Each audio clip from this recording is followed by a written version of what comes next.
Hello everyone, masayang araw. Kasalukuyan pong dito tayo sa bahay ngayon. Paalis na po tayo dahil papunta tayong Tagum City. At ito ang ginagamit natin, yung ating coaching na 2 gulong. Dito pa to sa may amin. Yan, pinapakita ko sa inyo, galing sa may amin nga, kung gaano talaga kalubak ang daan dito. Talagang masyadong malubak talaga ito. Kung may ayodin kayo, matanggal talaga ang ayodin nyo. Ayan. At babaybay muna tayo dito sa bandang amin pa ito. At dadaan lang tayo sa shortcut na bahagi papuntang Tagum City from dito sa may amin. Yan, papasok tayo ng banana plantation. Yan, ganyan pakita ko sa inyo. Tingnan nyo kung gaano kalubak dito. Dito na tayo sa may banana plantation. Yan, hindi rin sementado rito, malubak din ang daan dito. Ayan na, yung pabahay na yan, pabahayan ng company. Maganda ang pabahay nila nga, bago, talagang maganda talaga ang pabahay nila. Yung sa kabila naman, church ng naninirahan dito. Ayan, aapak muna tayo dito sa may tire bat. Ayan, kasalukuyan na nating binaybay ang banana plantation. Hindi na tayo dadaan ng Carmen, guys. Yan. At yung nakita nyong may harang doon dumadaan ang mga saging na hinihila ng makina papuntang packing para i-process. Ayan, pinabaybay na po natin ang road ng banana plantation. Thank you sa may-ari dito. Maraming mga pamilya na bubuhay dito talaga. At kasama na kami doon. Ayan na, dito tayo. Tapos pa yan, papuntang Balagunan, tsaka may parking area. Punta pa tayo palabas ng highway. Palabas tayo ng highway, guys. Ayan. Pag maulan naman dito, mas mainam para hindi malikabok. Pero maputik nga lang. Pag mainit naman, malikabok talaga. Dahil rough road nga. Ayan. Yung crossing na yan, papunta yung parking yung sa kabila. Yung sa kabila naman, palabas na ito. Papuntang highway. Papuntang Libuton. Yan, yun parking area, yun padulong. Ito ang araw-araw na pamumuhay ko rito. Dito ako araw-araw dumadaan talaga. Palikabok. Kaya gandahan lang ang tako natin dahil rough road nga.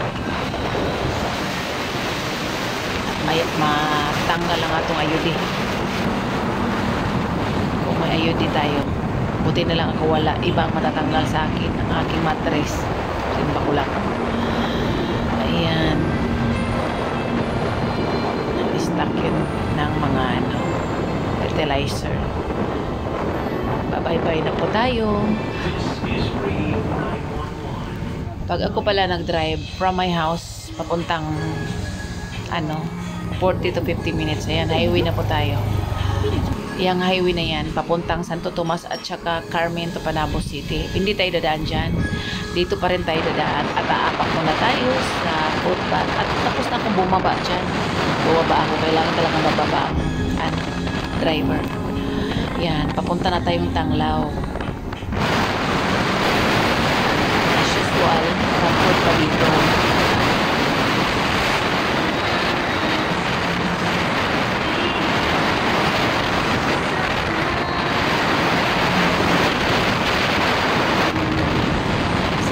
Siguro thankful talaga ang lahat ng mga tao pag na konkretong daan na to.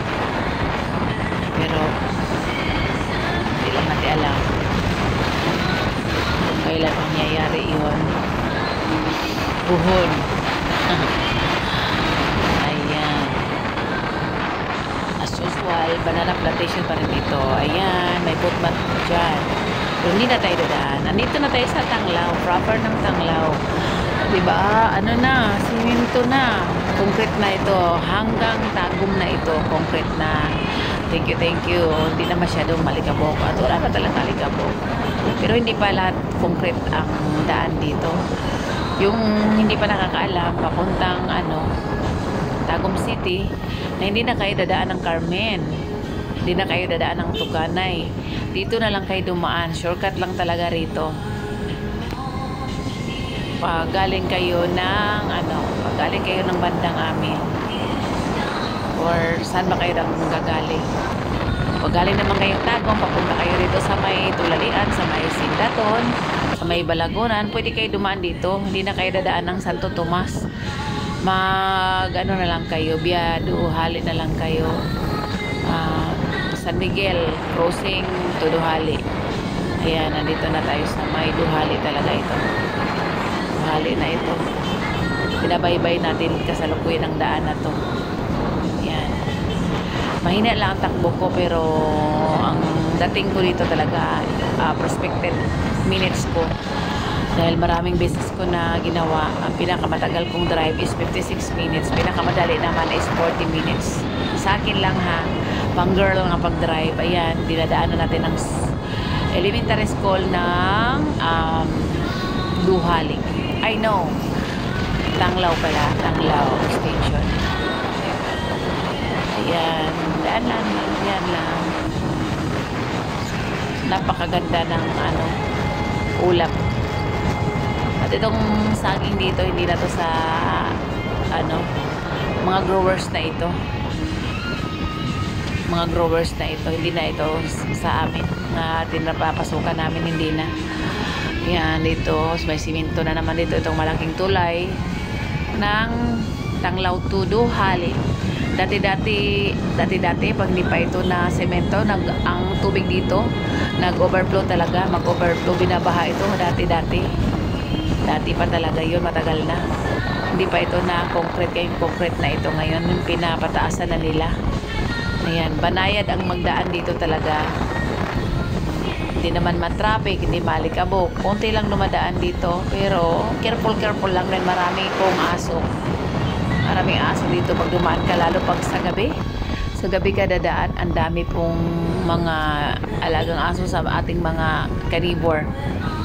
Hindi naman nila tinatalian, kaya dapat ako may aso ako, pero nakatali ang aking aso. Ayaw ko yung nangaabala sa mga tao at saka nagdudumi sa kalsada. Ayan, ito ang kinibubuhay dito ng mga tao dito. Papunta na tayong Duhali po. Kinabubuhay ng mga tao dito is itong banana plantation, growers, tsaka itong palayan. Malawak po ang palayan dito. Ayan, diba? Napakaganda ng ulap. Ayan, ito ang gusto kong mag-drive talaga. Hindi siya mainit, hindi din siya maulan. Talagang lang siya, kulimlim. Siguro ang taas ng aabutin ko pag akong pumunta na mag-drive, nag-long drive ako. Ganitong panahon ang gusto ko. Hindi mainit, hindi rin tatawid na tayo ng Duhali. Duhali na yung side na yan. Papunta yung Tuganay. Ito namang straight na to sa kabila. Papunta pa rin ng Santo Tomas. Ayan ang munisipyo ng Duhali. Ayan, munisipyo ito ng Duhali sa kabilang side. Ayan. O diba, ang lawak ng palayan dito. Pero alam nyo guys, itong Duhali is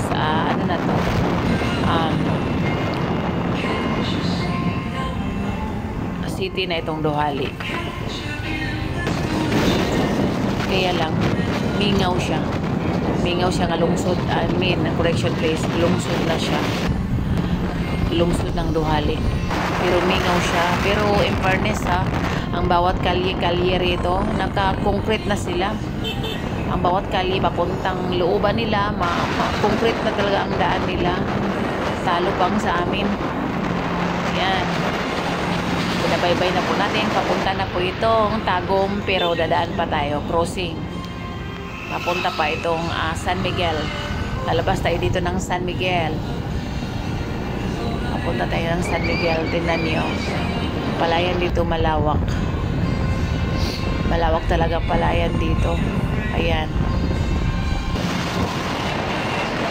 Hindi ko malimutan yung kali na yun dahil doon nalaglag ang bracelet ko. Ay, naku po. Sino bang nakakita ng bracelet ko? Congratulations na lang sa inyo. Tagal na. Taon pa ba yun?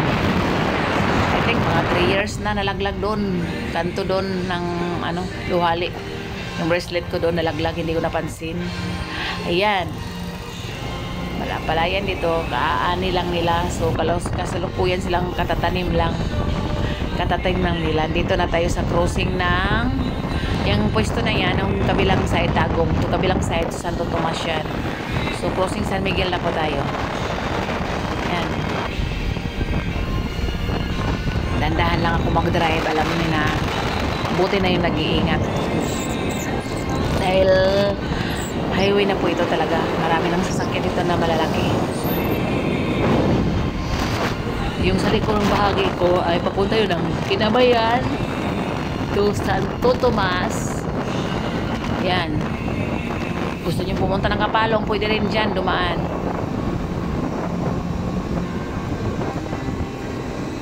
Ayan. Chill lang ako nag-drive dahil nag-i-enjoy talaga ako dahil di masyadong mainit and ay wala talagang init. Kasalukuyang umambon nga kanina saglit. Ayan, dito na tayo sa may ginagawang ano ba yung project ni President Duterte, yung train.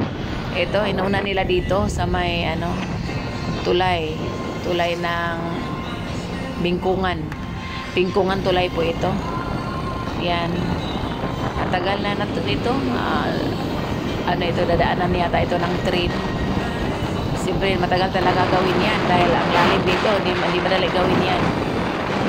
Minsan, binabaha din yan. Nung nakaraang linggo lang, ang taas ng baha rito. Talagang tumaas ang tubig dahil siguro ang lakas talaga ng ulan. Nag-overflow ang water dito. Ayan. Binabaybay na po natin. Kung kayong hindi pa kayo nakapagdaan dito guys, to Tagum, papunta naman kayong Santo Tomas or punta kayong Dabicon, Tulalian, Sendaton, pwede kayong dumaan dito. Dito tayo. Yung kabilang side, daanan yan, papuntang Mawab. Shortcut ng Mawab yan. Pero hindi ko pa na-try yan, dumaan dyan. Dadaan ka dyan sa gitna ng palayan. Pero di ko alam kung na-concrete na ba talaga yan. Ayan, Patagum City na po tayo. At dinadaanan na po natin ang paborito naming bilihan ng lechon. Mura lang lechon diyan, banda sa kabilang side. 160 lang. Ayan. Be careful because marami na talagang sasakyan dito.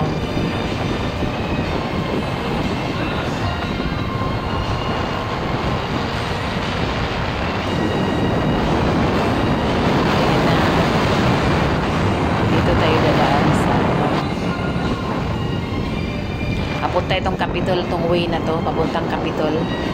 Pero hindi talaga tayo, talagang doon ako dadaan ng Capitol. Capitolio ng Tagum City. Pinaka the best, pinaka nice. Wow, very wonderful city. Yan.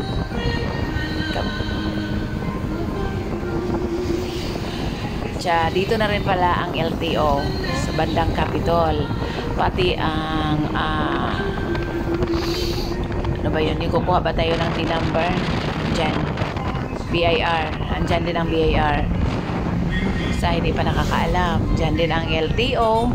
Lahat-lahat. Maraming opisina dyan. O, diba? Tingnan nyo guys. Very nice talaga. Lalo naman paggabi. Kasi kumukuti-kutita pa ang mga ilaw dyan. Yan. Diba? Nice. Oh. Ang ganda talaga ng Davnor. Yan. At marami ding nagbabantay sa trapiko dito. Maraming mga traffic enforcer. Kaya be careful. Kaya ang ating lisensya, kawawa ang ating lisensya ay 10 taon pa naman.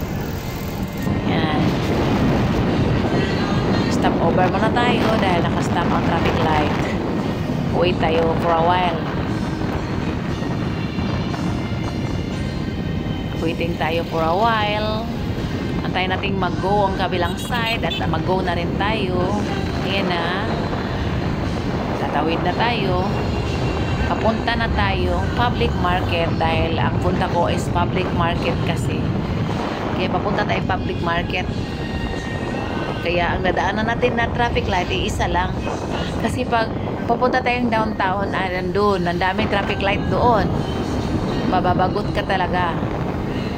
Kaya papunta naman akong public market, dito tayo dumaan. Alam nyo guys, dati nung hindi pa nalipat ang daan, yung mga sasakyan doon pa sa kabilang side dumaan, itong way na to, tahimik lang dito talaga. Mingaw kumbaga. At saka hindi pa masyadong improve. Ngayon nga dito na dumaan ang maraming sasakyan, nag-improve na talaga siya. Ang dami ng mga establishment, mga businesses, ang dami na talaga. Oh. Dati ano lang dito, wala lang, tahimik lang siya na daan, parang daanan lang siya, para pa siyang barangay road. Ngayon di na, dahil dito na dumadaan ang lahat ng mga. Nandito na po tayo sa ating paroroonan. Ito lang muna, please subscribe my YouTube channel, The Bubas Pretty Channel. Thank you po.